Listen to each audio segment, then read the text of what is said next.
So, this is going to be a comic review of a comic that I actually got at a convention I went to in January, and I finally got around to reading it.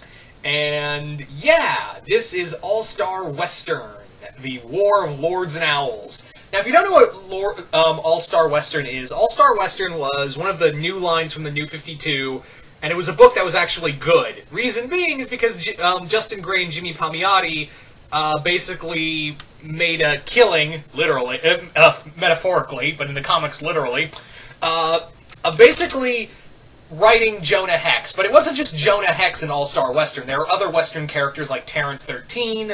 You also had Nighthawk and Cinnamon. You had Bat Lash. You had a ton of Western characters in here.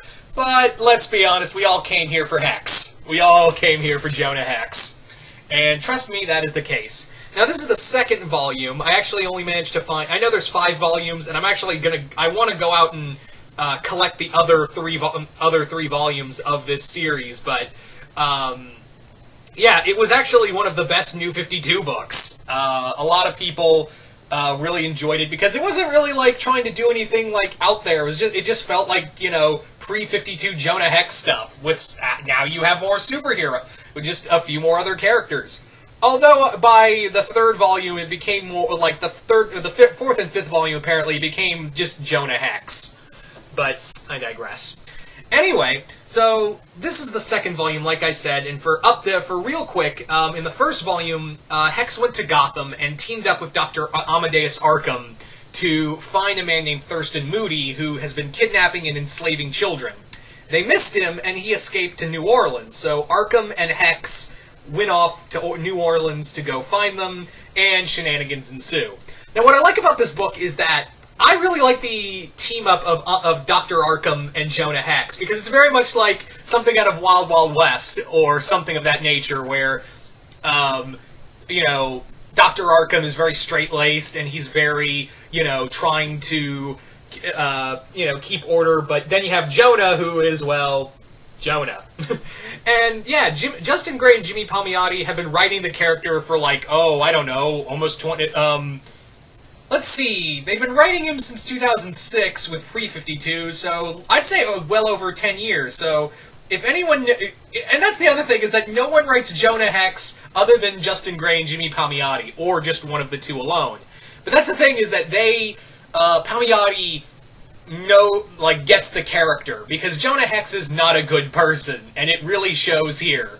But basically in this comic, we really get to see,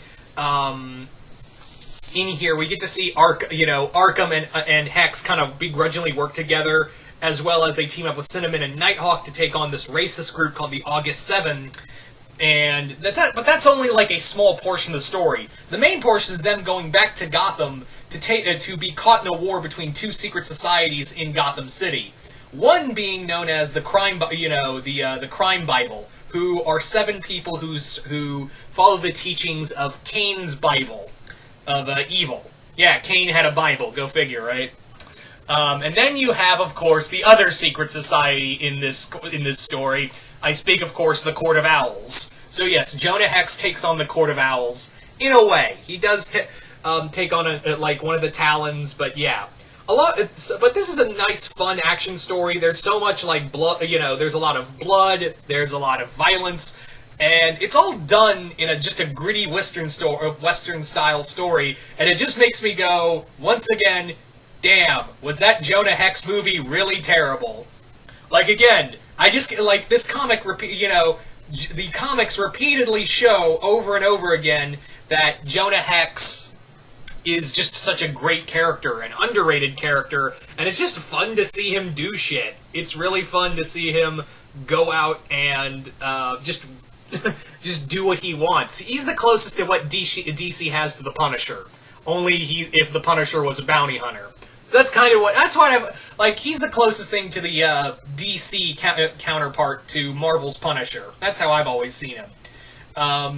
And again, pairing him with Amadeus Arkham is a completely fun idea. I really like that idea of having him working with someone so straight-laced but have his own mental instabilities. You also have Tallulah Black, who most of you guys would probably begrudgingly remember her being played by Megan Fox from that movie. But don't worry, she's a lot better in this comic. Don't want to spoil it, but she's a lot more fun, and I actually like the back and forth between her and Hex.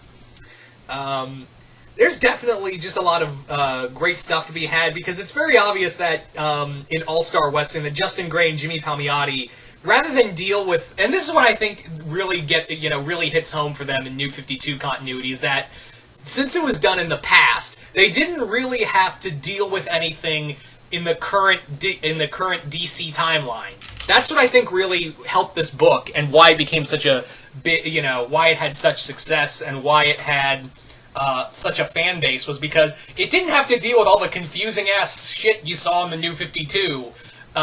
It didn't have to deal with that. Justin Gray and Jimmy Palmiotti and the others working on this book, it was like a personal playground for the two. It was very much a playground for them to have just a ton of fun in. So, if you're looking for like fun, violent, Western-style stories in the vein of like Tombstone or Deadwood, or you just want to see something other than that god-awful live-action movie, yeah, I highly recommend All-Star Western, but admittedly get the first volume first. It kind of, like, I know I'm reviewing the second volume, and honestly, the Court of Owls don't really play a big part. They're more in the background. The main focus is the Crime Bible group. If anything, the Court of Owls are kind of like, oh, well, we can't, Hex is kind of unconcerning to us, but maybe we could use him. Anyway, so don't expect a lot of, you do see some Talons, you do see that, but really, it's more about Hex and Arkham working together to take down the other secret societies in Gotham. But yeah, so yeah, that's it. Like I said, if you're looking for some fun, violent action with little to no need for continuity, yeah, go right on ahead, because this is definitely worth your time. So anyway, if you guys have read All-Star Western, what'd you guys think of it? Did you guys like it, hate it? Comment below, let me know. And once again, hope you all enjoyed this, and I will see you guys later.